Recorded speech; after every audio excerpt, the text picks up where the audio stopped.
I start this video, I just want to say thanks to Lay Shizzle for subscribing to my videos and giving me a good comment. Thanks, Lay Shizzle.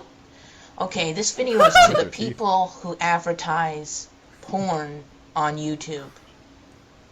Just... what the hell? Like, why are you doing it? Do you think people, when they see that little shitty comment, they're gonna just say, oh my god, a porn site, let's go there. Oh my god, I'm gonna see all this great porn. Get a life and stop jacking it. That's great. Anyway, just stop and get a life. Porn's not even good anyway. So stop jacking off, find a chick, and have sex with her, and then maybe you'll feel a little bit better about yourself. Thank you, and screw you, you people who put that shit on YouTube. Thank you. And thank you for watching my videos and subscribing, Lay Shizzle. I'll try to make more. Imagine being Lay Shizzle. Wow. Your specific shout out is in the video titled "Screw You, Porn Addicts." Lay Shizzle lives on in infamy in this video. He's like pulling a ZipRecruiter, but for the porn addicts video. That was Pruane 2 Forever, a young man I discovered when I was in 7th grade. As a fan. You said it's going to make great podcast fodder one day. This is going to be a great video to talk over 10 years from now. Before we get into and Adam Sandler and Andy Samberg's That's My Boy. I would say that's my boy is Mr. What was his name? Pruane 2 Forever. Pruane 2. I like that the video's still up. Like, I like that it... I think this is somebody else's re-upload. I think Mr. Pruane 2 Forever isn't the official guy. Plus, you got to imagine he's getting those royalty checks. I have another one if you guys are interested. Is it also him? Yeah. Oh, a few, yeah. Hello, YouTube. Killer bedroom. It's my birthday today. Got an awesome present. Gears of War, special edition, 2 discs. It's amazing. One with bonus content than the actual game. Okay. So that's pretty cool. That is pretty cool. And it's partly written in French, of course. So let me read something else. Of course. Canadian. Canadian. Okay. Classic Canadian. Xbox 360. I like that his mouth is off frame. I don't care. I don't like learning the damn language because I have to. But anyway, I'm really happy it's my birthday. Me too. And what else is going on in the world today? I'm really happy it's my birthday. The Christian Bale fiasco. The real Dark Knight, as they call it. Like, what the hell? Stop. That's how old this is. Really? Wait, what was the Christian Bale fiasco? When he yelled at the... Oh, on Terminator? Yeah. On set with Terminator Salvation, while they were filming it, and he got pissed off because this guy walked on, while they were filming during the scene, and he got super pissed. He was dropping the F-bomb apparently 39 times. They're having a dispute about that. But anyway, I don't really give a shit. It's stressful making movies. We're not quite sure. People don't understand that. Dude, I heard it was 36. I heard it was 39. Deadline. I'm just making my own movies, but it's still stressful. I'm not getting paid for it. He's right. It is stressful making movies. Sometimes you blow up. And, the guy walked in the scene was just pretty stupid. If you're a professional, I think you know when you can put the lights up. But anyway, he shouldn't have let the director know that he was going to do that or something so they could, I don't know, maybe just somehow prevent it. The guy needs to think before he acts. And, Christian Bale... This is how I looked should have done that, but most of yeah, my he got pissed off. life. A lot of people do. Russell Crowe threw Without a phone the, at a guy, for God's teeth. sake. Anyway, I hope Christian Bale... He's got braces now. Let's hope it worked out for him. Temper, and that guy... I hope he's hot now. Not to walk in front of the camera. He had the Neville from Harry Potter happen to trying him. to get the movie done. I gotta get this. But anyway, I don't know why it took so long to release it, but whatever. So happy birthday to me. And thank you to everybody who subscribed, rates my videos, and watches them, and also comments. Thank you. And also, I will not be playing Xbox Live for a little bit, because today is my birthday. It's just been overwhelming. I love talking to everybody on Xbox Live. You know, I'm not the best gamer. I do it for fun. And sometimes I don't even give a shit Psycho about the game. take by I just, him. You know, play it. I love talking to everyone on Xbox Live. So, He's nice. goodbye. He's nice. Happy though. birthday to me. He's me. I'm not the best podcaster. I do it for fun. I just do it for fun. Someone said this is so wholesome. I really hope this dude isn't getting bullied a lot. Bad news for you. Someone said it's this Rex Orange County. Someone else commented that it was their birthday today, so, you know, shout out Detail. And this is Cinema of the State, the first ever Blink-182 and film discussion podcast. And over there, I hear a brand new boy. We mentioned That's My Boy, but a brand new boy? That's my brand new boy. Hello, everybody. My name is Sam Bailey. Hi, Sam. Hey, Trace. Sam's in the house. I've been itching to get in the house.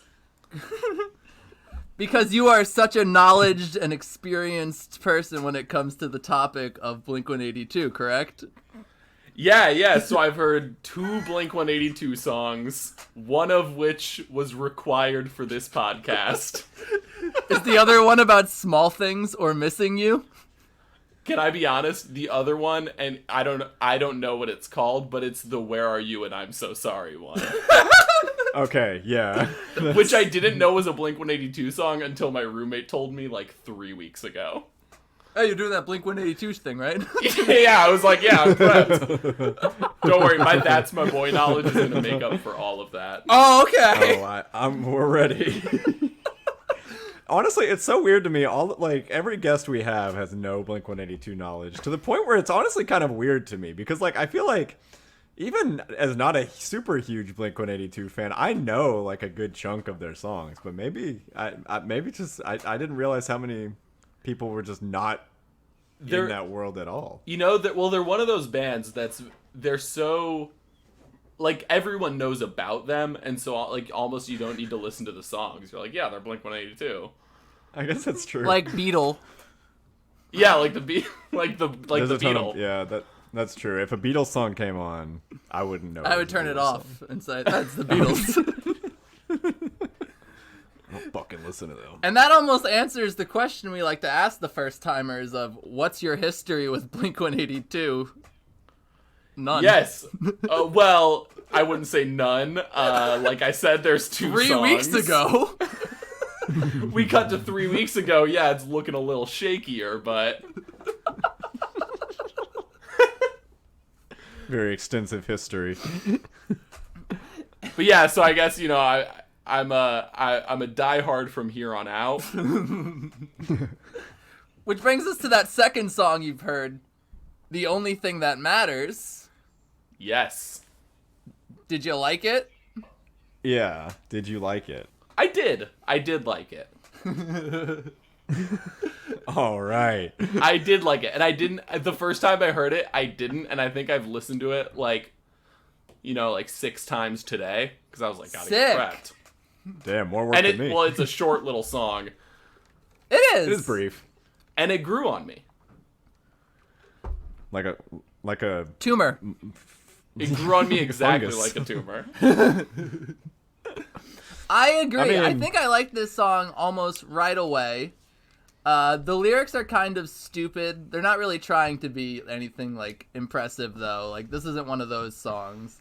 Like Matt's talking about Marilyn Manson or something for some reason, which I thought was weird, but also like I really enjoyed how they're both singing very fast. Mark in particular sounds better than Matt, I think. I mean, yeah, no, listening to this, I was like, okay, this is a Blink-182 song. Hell yeah! Because like, I mean, Sam, I don't know if you're very familiar with this album or like, like with Blink-182's Oh, I'm very trajectory. familiar with this album. About what's good.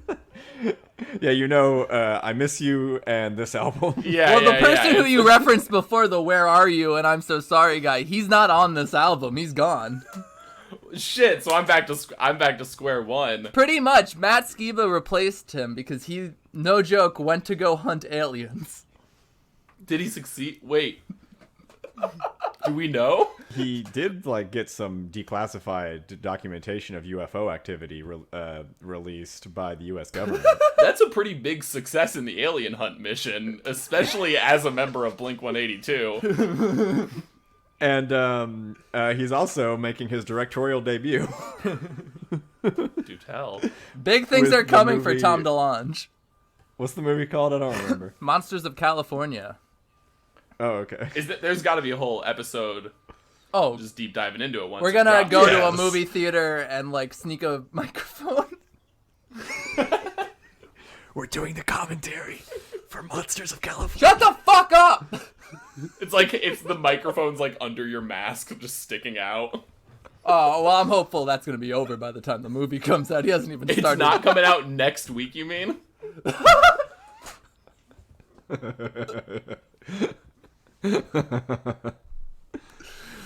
But anyway, no. This is Blink-182's comeback album after Falling. well, kind of.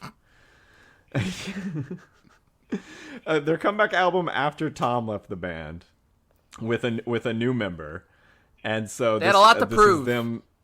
They had a lot to prove, and they're kind of trying to convince their fans that they're still the band that they once knew and loved. To mixed results so far on the album, I think Mike can agree. This being But the higher this- spectrum. No, this is like top probably 3 songs on the album for me. Like this sounds like a fucking Blink song. Like it's punky. It's got a and it's still doing the pop thing that they're trying to do at this point. But like it just still sounds like Blink-182. Like it doesn't sound like they're trying to be something that. It doesn't sound like they're trying to cater to necessarily being played on the radio or anything like that. Like this just still sounds like their sound. This sounds like it would be a good 2001 Blink-182 song. Yeah, it does. Like it really is. Like this sounds like the most they've harkened back to that era so far. That So was- like that was a dope. Yeah, because I was gonna say it sounded exactly like Blink-182 sounds in my head, which is a big plus for the guys, you know. I mean, sometimes that doesn't happen. Throw the heads out there. Sometimes we do songs and it's like this is a Blink-182 song and it's Only a but name. This one, no, this. But the only thing that matters is a fast-paced pop-punk banger about seeing someone as the perfect one. The narrator can't believe right. how lucky he is to be with this person and how charming they are. And with the artists, Talking about Mike. in a track-by-track breakdown, enemy bassist Mark Hoppus said, "The only thing that matters, we wrote very early on in the process." He was like, "We got to write this fast and sing it fast." It was this bass thing that I had come up with. We wrote the song around it. For whatever reason, John Feldman got it in his head that the bass part and the drum part together made it sound like country punk. So we changed it slightly, and it's a really cool, fast song with a cool bass part and cool drum parts, and will be a fun song to play live as well. Unlike Rabbit Hole, it appears this time Matt has kept his word in playing this song live on tour. Oh yeah, there's another song where there's like, this is going to be a song we'll play live every single tour, and apparently have not played this song in the last like 6 years since the album came out. Like, I do really love cool fast song with a cool bass part and cool drum parts. Oh, that's how they always talk about their music. He's like, this is a cool song with like with kind of a cool vocal part that we like. So yeah, it's a pretty good song. yeah, We're going it for a has cool energy here. guitars and singing, and I think maybe even we might stop the song after 2 or 3 minutes. And then move on to the next one. Also, I can't tell in this quote if they're saying that they like were trying to lean into the country punk thing with like with how the song ended up, or if they like it sounded too country punk and so they wanted to get away. I from don't it. hear country punk at all. I was Yeah, gonna in say any that case, through me. I don't hear it. What does Feldy say on the track by track though, Trace? Collectively, we all hated this song up to a certain point. Good sign. Then all of us. Then all of a sudden, Mark rewrote the bass part, and we all loved it. One day, it just turned into this song. Mark originally had this cowpunk social distortion, but in the countryest way that none of us felt a connection to at all. Okay, so we're getting our answer. It had this yee-haw vibe to it, but none of us hated the music or the melody. We just didn't connect to it then. Mark had the song mapped out, and then he went back and rewrote the whole thing, and it became a song we all loved. There aren't a lot of really classic fast pop-punk songs on this album, and this is one that fits the bill of what Southern California pop-punk feels like when I was growing up. Very insightful. What if he was actually talking about Mark's attitude, and what he actually said was, like, social distortion, but in the cuntiest way?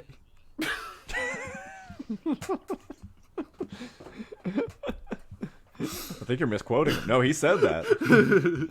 What does Mark Hoppus and Matt Skiba say in the first verse after a sick-ass instrumental intro, Sam? Well, yeah, they're talking to a love, A super hot chick. a super hot chick, and Mark says, "Where the hell did you come from? Outer space or heaven above? Short of breath, my long lost love. I can't believe my eyes. Are you for real?" Then Matt says, "My life before was such a mess. There's no use dwelling on the past. My broken heart was in a cast. Then you showed up and it began to heal." So, That's very no nice. annotations on this whole verse. No, but definitely some Tom influence. A lot If of you're the Tom girl- influence. If you're the girl, you're pumped. You're like, Very Yeah, he thinks I'm an alien or an angel. Either way, he's fucking in. Either way, I got powers. I'm an extraordinary being. Do you think he was like because there's been a couple like outer space references on this album. Do you think there's like passive aggressive like nudges to Tom? Like, look, I could talk about space too. Or it's just to, like, make people like really just rethink all the old space references on the other albums. Be like, no, that wasn't Tom. Tom actually doesn't care about space. Mark does. He learned about it from us. I told Tom there were aliens. He was like, "What's up there?" It just sort of became his thing. He had no idea there was outer space before we told him. And then this is another girl with asthma. Because So that's a motif. she's short of breath. My long lost love. I can't believe my got eyes. your inhaler. Are you for real? And so Mark, Are you fucking for real? I guess there's like a parallel here, because I guess Mark sees this perfect girl, and Matt's verse part of the verse is just like fucked up. Yeah. A little bit more angsty. My life before But was then- such well- a mess. There's no use dwelling on the past. My broken heart was in a cast. Then you showed up and it began to heal. So this girl has like magic powers. She's healing. the Jesus figure. He had a broken arm and she like pressed it and then like it just like You are the Messiah, lady. Messiahette. Messiah, That's lady. Mrs. Aya. No, Mrs. Aya, too. Miss Aya. Yes, queen. I miss when like the feminized version of everything was just adding an et. Jesus et. Hey, dudette. At first I saw Judas, then I saw Judette coming. Judas's hot sister, Judith. Just as angry, but with the longest, prettiest hair. They all had long, pretty hair back then. But then Mark continues his world in the chorus. He says, "'Cause you're the only thing that matters. 'Cause you're the only thing that's real. 'Cause you're the only thing I'll never let go. 'Cause you're the only thing I feel." So this girl is all that matters to Mark right now.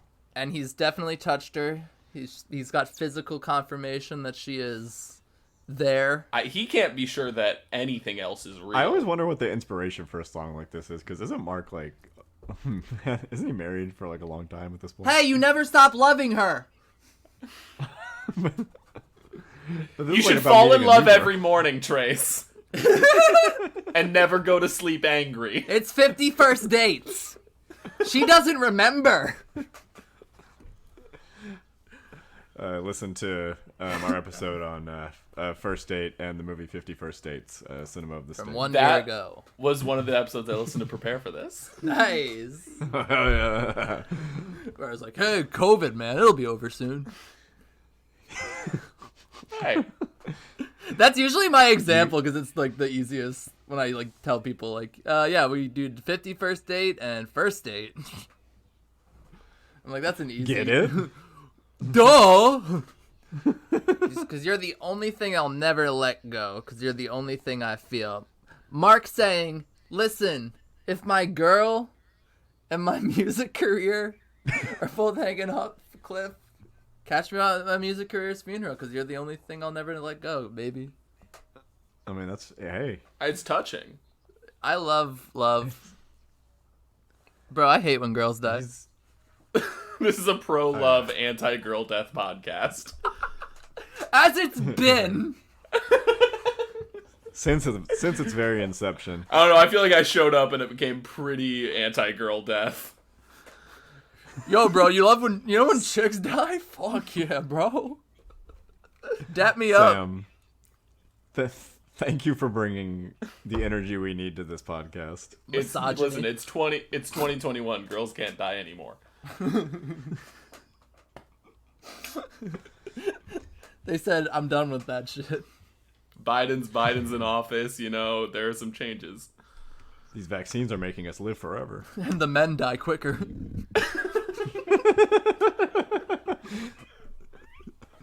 What the fuck? So, Matthew Skiba comes through with verse 2, and I believe these are the last new lyrics of the song. There's a chorus afterwards, and there's a guitar solo, and then another chorus, and that's pretty much It's it. annotated, though. This is annotated. Matthew Skibird says, someday you'll come back to me, and I'll say something bitterly, and you'll go racing towards the kitchen, grab a knife, erase my vision, take my flat-screen television, and my paintings by Marilyn Manson. Imagine like Ernie saying it, and he's like, Matt Skibert. And Matthew Skibird! Hey, Matthew Skibert. All the small things, you're the one.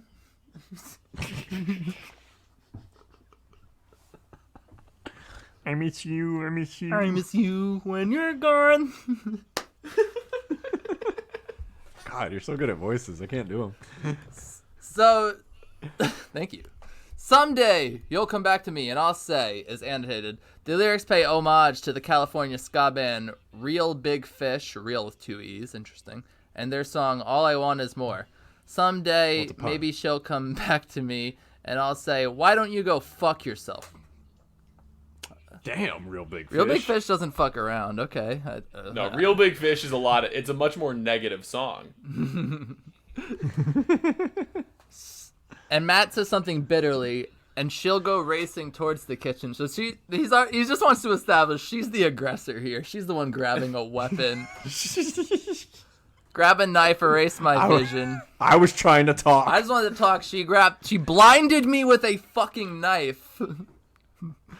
And then said, you don't need these anymore. A TV, a painting, you can't appreciate these anymore.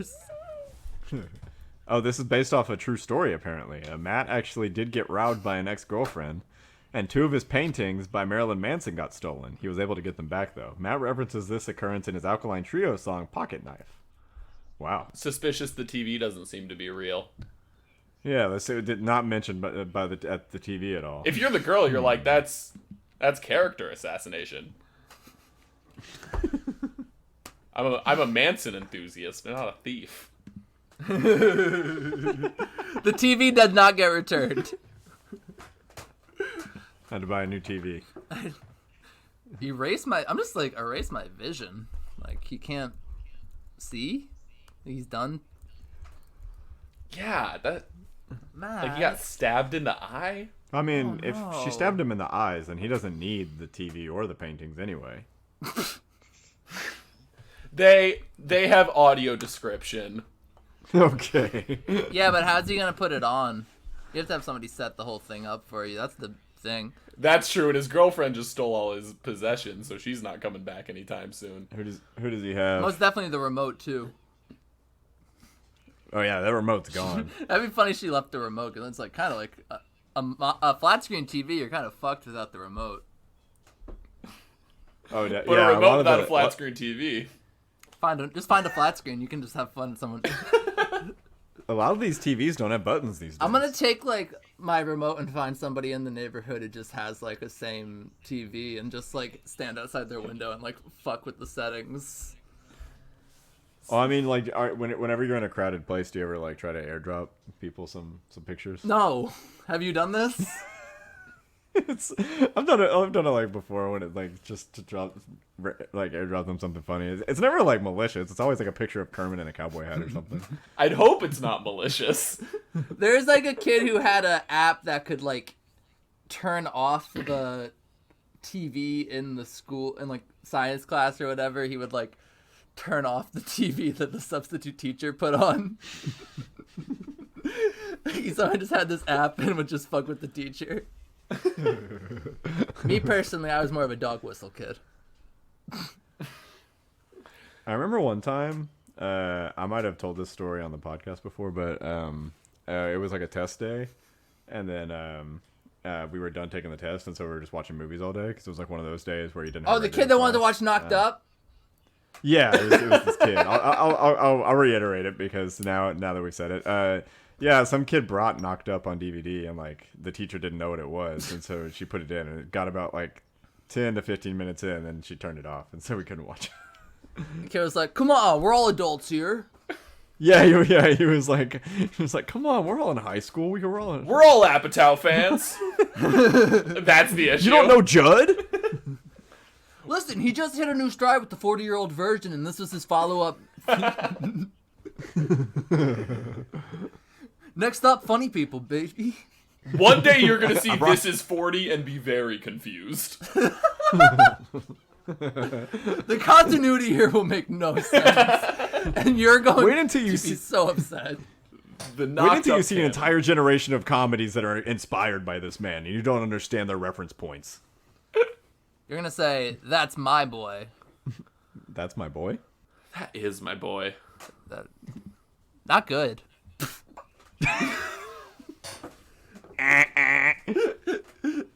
Johnny Burger! You were like a god to me and my friends growing up. You fucked your teacher in the 7th grade. You are a hero, my dirty boy. How are you so naughty? I'm just a regular guy who did a wicked fucking awesome thing. Were you thinking that when you were doing whippets with strippers in our kitchen, or when you passed out going down on my pediatrician in my bed? We were friends until you banged my mother. Were you on crack? You suck. You are an imbecilic, immature, obnoxious, uneducated, ignorant asshole who I would like to fuck hard and long! So I'm gonna go put a dent in that. That's my boy, the 2012 comedy. Was this a first-time watch for everybody? Yes, I had never seen this movie. When I was like 14, watched it with my brother, but I had no memory of it.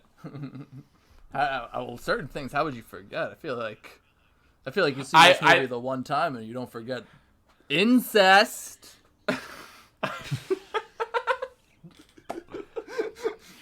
And it's crazy that incest isn't even like... It's arguably not the top line, like, most fucked up sex thing in the movie. It's not, but like by the time you get to the incest part, it's like at that point it's like, I mean, we're just throwing this in here too. Like it kind of like the You've already been through Like, 20 minutes of screen time for Vanilla Ice, and you're like, fucking, now we're at the incest section. That's My Boy is a 2012 American satirical comedy film directed by Sean. What are they Anders. satirizing? Satirical! Yeah, it says satirical. I don't know really what the satire part of it They're is. satiring Life, earlier baby. Adam Sandler movies. Every comedy is a satire of life. Starring Adam Sandler and Andy Samberg, both ASs. The film follows Donnie. Is that on IMDb? A middle-aged... IMDb trivia. Adam Sandler and Andy Samberg are both in this movie. Both Both of initials. their initials are the letters AS. That's not far off. IMDb trivia gets, like, stupid. They'll mention that this girl is Susan Sarandon's daughter, like, 3 fucking times in the trivia. It's like worse Wikipedia. It's like anyone can edit it, but like it's even like less monitored. And people give it more credibility. The film follows Donnie, a middle-aged alcoholic who once enjoyed celebrity status for being at the center of a teacher-student statutory rape case as he tries to rekindle his relationship with his adult son Todd, born as the result of that illicit relationship, in hopes that their televised reunion will earn him enough money to avoid going to prison for tax evasion. Very complicated. I know. Very just ridiculously like tasteless plot. The film was released on June 15, 2012 by Columbia Pictures. It was both a critical and financial failure, grossing just $57 million against a $70 million budget. The film's financial health was further damaged by accusations of homophobic and misogynistic writing and criticism for its comedy treatment of statutory rape, incest, and child neglect. Some consider it to be one of the worst films ever made. How did this cost $70 million? Yeah, I don't know. That is I guess just I'm a genuine believer in this, that he's a Ponzi scheme guy. Like he's fucking laundering money from Sony, and then Netflix gives you even more money, and he's just like, oh yeah, come on. Like, yeah, why does a movie like this need $70 million? I don't understand. Like, I mean, you would think that just goes to the cast mostly, but It's like 65 million to Adam Sandler. yeah, like I figure Probably. most of that's Adam Sandler's. I figure most of that's Sandler's payday. Is what I'm assuming. But it's his company making the movie, so he's putting money into it already. Like, That's true. So I mean, I don't know. I have no idea. Listen, I'm not a financial analyst. IMDb says this is one of the rare Adam Sandler movies to not make back its budget, so this was a flop. And this is why he mostly does his PG-13s. This is a rare R rating for The Sandman. It is a rare Sandman R outing. We don't get many. Almost an NC-17 outing, apparently, according to the IMDb trivia. You were close. It's reasonable. I mean, okay. So thoughts on the film, just generally. Bad. Really bad. Okay. I didn't even have fun. Sam. Bad, but I had fun at points. See, I'm not trying to argue that it's good. I loved your review of this, Trace. One of the most vulgar, trashy, just tasteless comedies I've seen in a long time. Respect? ... Question mark. One of those beamed from another universe movies that I can't outright dismiss, and I gave it 3 stars. Because it's just like, I don't know how this movie like got released like the way it is by like a major, like distributed by a major studio, just in the way that it is, just so like brazenly crass and like willfully just completely disgusting in its like plot and tastelessness, and just like it's not funny. It's totally ridiculous, and it's centered around just like such a premise that I can't believe got released in this way. Like I almost can't even describe it. The opening of this movie opens with just like a adult fucking 15 kid. minutes. For like 15 it's like minutes. 15 minutes. It's such a long like prologue, and it's like it leans so heavily into trying to make it funny when it's just like really fucked up. Not just make it funny, make it cool. With a not white kid Adam Sandler, I'm pretty sure. I know, like this different ethnicity Adam Sandler in the beginning. I thought Pete Davidson was doing a good job. Child Pete Davidson. Well, like Mike, you said like make it cool, and something I texted you like about this movie was that it's one of those movies where it makes people review it as if it's like trying to be this really insightful, like it's a commentary. over your head. Yeah, it's like this really like smart commentary on like certain subjects that it's tackling, even though it kind of presents itself as this very crass, dumb comedy. They're like, if you go look at the Letterboxd reviews, some of the more highly rated ones are like these really like eloquently written studies of like what this movie is like analyzing through its themes and its plot. And I mean, like, It's not. I mean, so I mean, like, what Mike said about how like the first 15 minutes of it is trying to make like the circumstances of it like cool is like I almost kind of see it where like it's like, okay, like I get it, like America like sees like a teenager that like fucks their teacher as like, oh man, he's cool, when really like he's a rape victim. But like the movie isn't like, it doesn't say anything about that. Like it's not insightful or anything. It's No, just a dumb Susan comedy. Sarandon is like the hero at the end in that jail scene. She's like a goddess. Yeah, She's never Like, wrong. No, the movie doesn't. Which like like I guess like maybe one of these people would say, no, that's the point. And it's like, but like nothing else in the movie indicates that it's trying to make that point. Like there's nothing here that should make you feel like that. And like I think it's fair to just say like the movie's bad, but like it's also interesting for just how, like I said, just how tasteless it is. Like you can just say that, like it's fine. I guess it's realistic that a bunch of children would cheer, though. That, yeah, I guess that is realistic. The standing ovation. Well, you mentioned some people's reviews from Letterboxd, but we also have to think about the type of people who probably fucking love this movie. Yeah.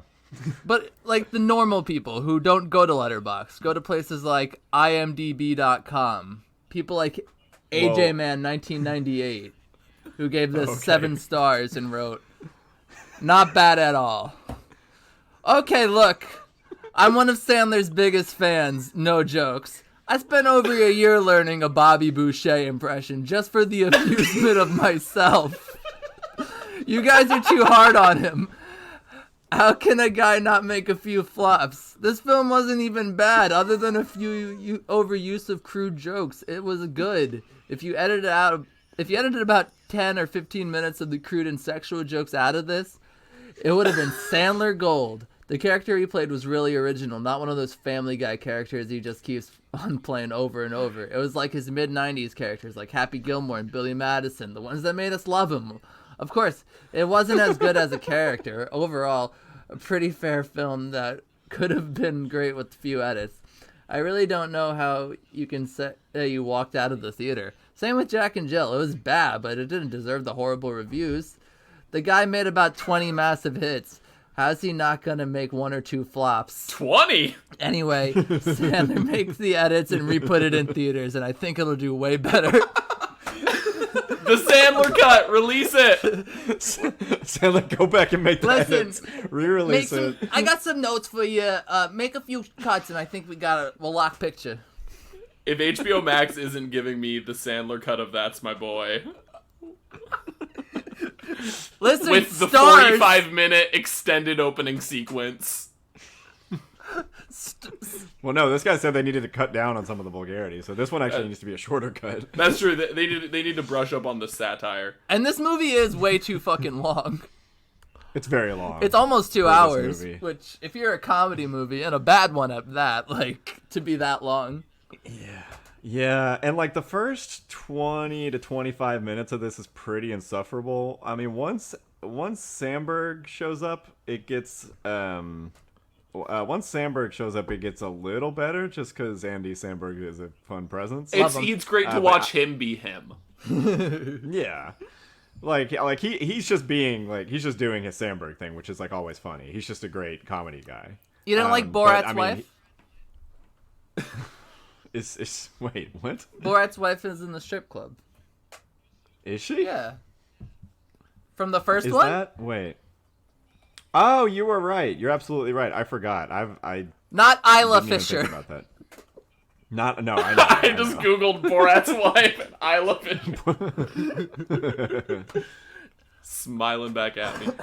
Well, I mean, it's people like Andy Samberg or like Will Forte, and then like even like James Caan, who shows up, that like make this somewhat tolerable at parts, just because it's like, okay, I like these people. It's weird seeing James Caan in this movie. That's fun. I really like the scene where not the bachelor party scene. I could take or leave that, but when Adam Sandler and Vanilla Ice and Andy Samberg go on their own little adventure, I really like that scene, Right. and I like when the bodega guy with the shotgun just joins in on the fun.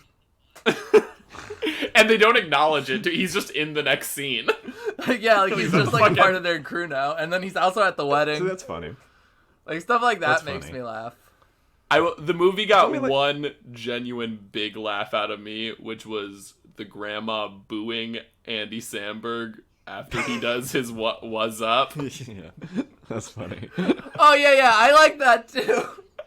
I like He goes, that. Boo! I like that everybody just hears it and does their own. They're like, let's do a what's up. I don't And think it's like what's up 4 is more people than you need. Yeah, it's like 20 people fucking do it.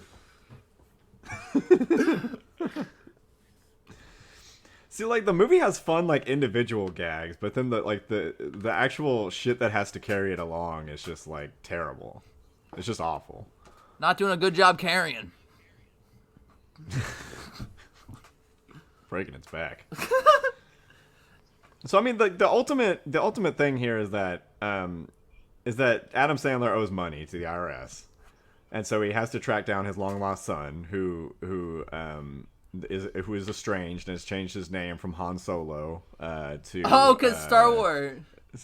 Yeah, because Star Wars. And everyone thinks that's a cool name. Everyone in universe like loves Adam Sandler's character, and I guess that's the satire part, is that like Andy Samberg is the only normal person who's like, this is an insufferable fucking person. But at the Yeah, same time, I with guess Andy so. Samberg, Andy Samberg's whole character is that everyone around him just hates him for like they're so mean to him. Which is like kind of funny. But again, just like nothing, like it just gets so insufferable to a point. But also like kind of intriguing. It's such a weird middle ground where like this movie's so weird that I find it interesting, but I also recognize just You're really trying to justify that 3 stars you gave it on Letterboxd. like I just like I find it more interesting than anything that it got released, and like that it's just like this. That But, $70 like, million I can't- went into this. Yeah, like it's more just like a very interesting like kind of like thing to study more than anything. It's like it's not good, but This is you bringing this into class on like test day. Test day. We're all adults here. Let's watch That's My Boy. let's watch That's My Boy. Teach, throw it on. So he has to go find his son because his son's really successful, and he has money that he could give him to help pay back the IRS or something. And so he tracks him down, and it's Andy Samberg's wedding weekend. He's about to get married, and Andy Samberg shows up and just causes chaos on the wedding weekend. He's marrying Leighton Meester. He wants to make her Leighton Mrs. Right. 10 out of 10. No, I thought it was good. I thought it was great. Mike was like ripping no notes. pages out of his notebook, like scribbling one-liners for that part of the podcast. I got it. That, but like in my head, like a little like cartoon version of me in my brain doing that, like while Trace was talking just now, like Leighton Meester, Master Wayne, no.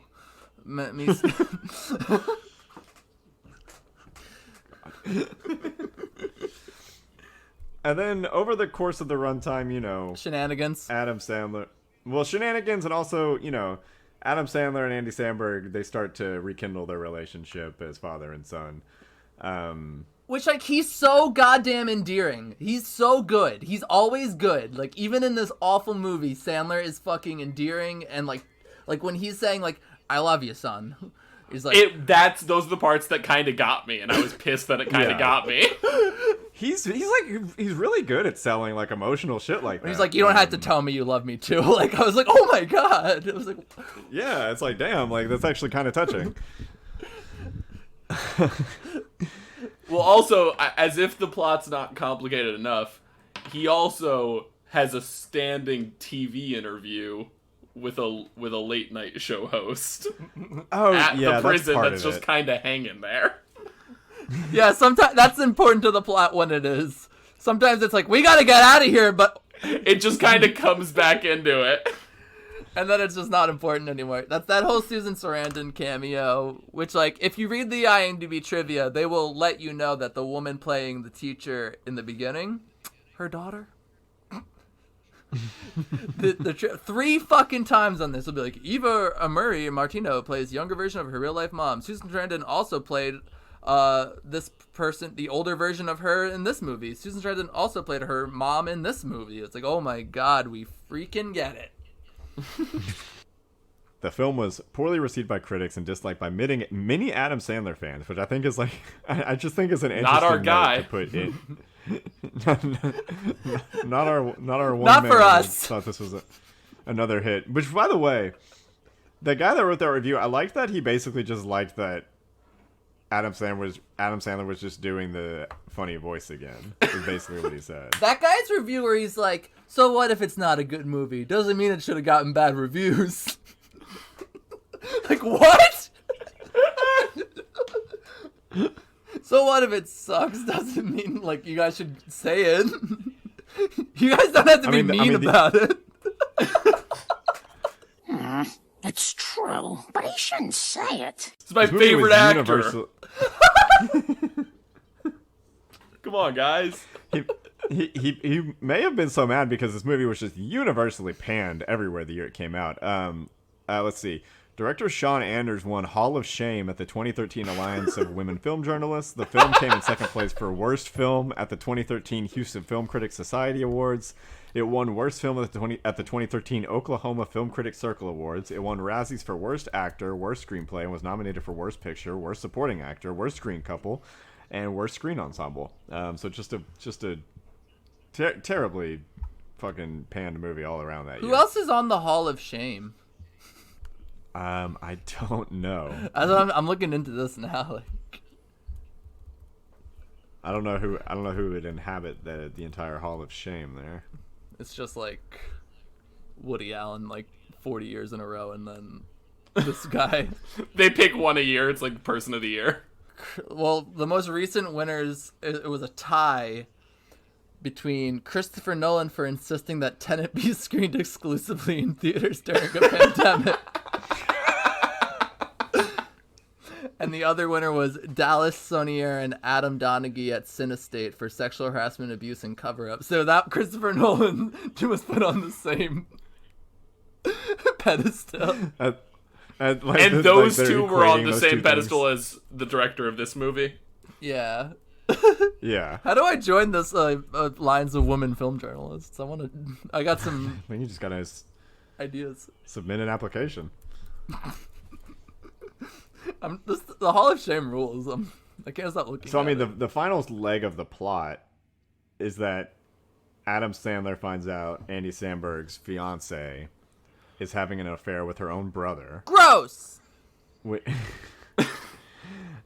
And then she pays Adam Sandler $50,000 to not tell anybody, but then he brings it out at the wedding, and then Andy Samberg breaks up with her, and then finally him and Adam Sandler entirely rekindle their relationship. He takes on his Han Solo name. Aw. I like that after Andy Samberg breaks up with like his fiance, he just assumes Adam Sandler's personality at like the wedding.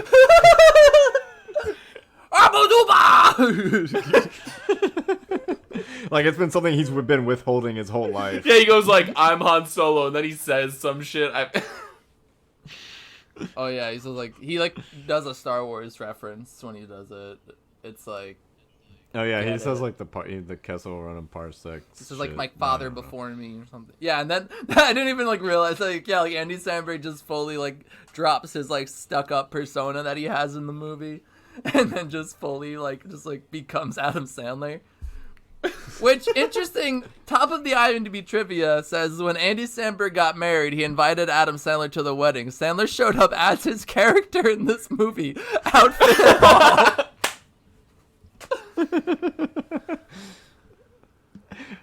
Do you think you thought that was funny? Do you think it I want one of those like Jared Leto as the Joker behind the scenes controversies, but it's Adam Sandler going two in character with Donnie Berger from That's Adam My Boy. Sandler as Donnie Berger was sending people condoms filled with cum, and And he was like, "It's fucking wicked." Donnie. guys, I'm fucking wicked here, y'all. It's for my wicked hard on. I also love how the movie like 60% commits to like being a Boston movie. It's like Tom Brady, the Patriots, Belichick, like all the fucking references. Fenway. I'm gonna start calling this movie a love letter to Boston.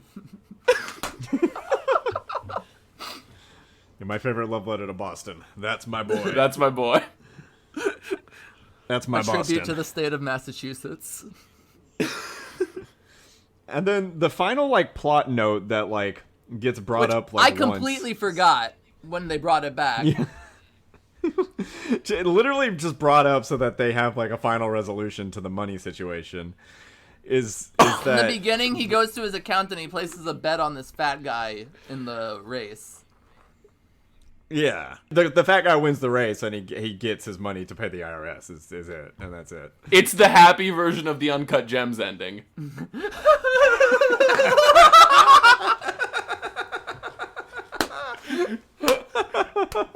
He's like, I put down $20 fucking dollars. I'm gonna bet on this shit. If the bet never got stopped, if Uncut Gems stopped like 40 minutes in, that's the end of the movie. We did it! And then the freeze frame and fade to credits. I still believe in your eyes. Oh god. Here's one of those reviews that tries to like analyze it as like an art piece movie. This is Jake McGowan for the Daily Targum. He said that this is a postmodern, absurdist deconstruction of irony and its impact on critical issues, further stating that Sandler's work was an artistic reminder that we cannot tackle our traumas or prevent future despair without confronting society's dirty underbelly head-on. We cannot move forward with quips and irony. Critics felt sick after watching the movie because Sandler wanted them to. Did he give it a rating? It doesn't say it on Wikipedia, so I'm not sure. I don't know what the rating would be for that. But I'm pretty sure this movie has its fans. Like, I think every Sandler movie, just like people like. Yeah, we found one. We found one. There's a couple people I follow on Letterboxd that are like, no, this is like a good movie. Y'all be too hard on it. Which like I just can't go that far and say it's good. I just can't. Like, I'll definitely say I see like why it's interesting, as I have stated, but I cannot go as that far and just say that it is a good movie. Well, here's a quick statement on why it's good from a former guest. Hey Trace, Mike calling in saying, what's up? Just a little callback to That's My Boy, 2012, Adam Sandler, Andy Samberg, Vanilla Ice. What a film. One of my favorites of his. You know, put that right there with Happy Gilmore, Billy Madison as his best comedies. It is so funny and makes me laugh every single time. The quotes that I can take from this film, just untouchable. You know, to say that this thing deserves anything less than 182 is a slap in the face to Adam, to me, and all moviegoers.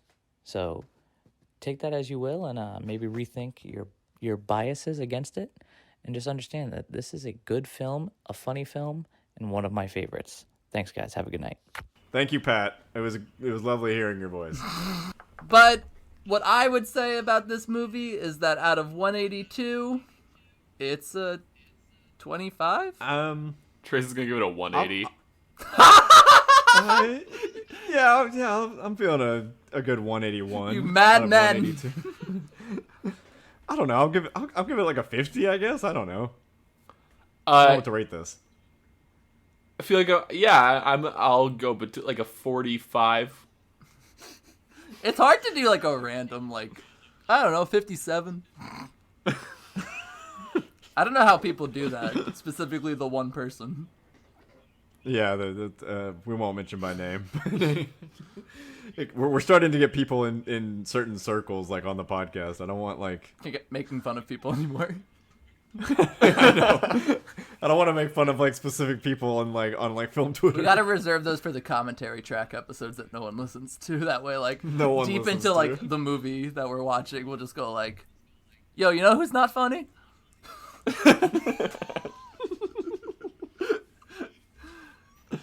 But that's my boy. Next week's song is what we call the titular track. It's called California. And what's our film? It's called California with a K? What? It's the wackiest thing I've ever heard. Some movie with Brad Pitt and David Duchovny from the 90s that neither of us have ever heard of. I've never heard of it. But I found it. I'm interested. It's a road thriller. I'm very interested in it. Nice. It's got a cool It'll poster. be just your favorite boys, Trace and Mike, chatting it up. Just the two of us. But Back at it. for now, you can follow Cinema of State on Twitter and Cinema of the State on Instagram. And you can follow me at Mike McCabe on just about everything. Who knows if I'm suspended or not when this comes out? I'm starting shit. I'm tired of hiding who I am. You got a big feud planned. I'm gonna fucking start so much shit, baby. By the time this thing comes out, I'm gonna be a household name in the world of chaos. And I'm at Trace Lever. I won't be causing any chaos. We'll just be tweeting regular things. What about our guest? Yeah, you can find me at Slam Bailey on just about everything. Slam Yeah, in like the house. dunk. Oh yeah. Do you do YouTube still? I do. I do YouTube about once every 6 months. I'll make a sketch. Nice. Firing those off out. tweets on Twitter.com. Pew pew. I hope that's. Just like I that. can't wait for guns to sound like the school. A shooting is Star gonna Wars be was a so much prediction. funnier. A mass shooting is gonna happen, and I'm just gonna be like, as I hear, pew, pew, pew. I'm like, guys, how am I supposed to hide when I'm too busy laughing? It's so much scarier when it's a big bang, but We're too busy making our enemies scared when we should be trying to make them laugh. the guns should be making fart sounds. Bombs are auga. We'll miss you. Bye. Only thing that keeps me from driving this car. Half-light jackknife into the canyon at night. Do I care if I survive?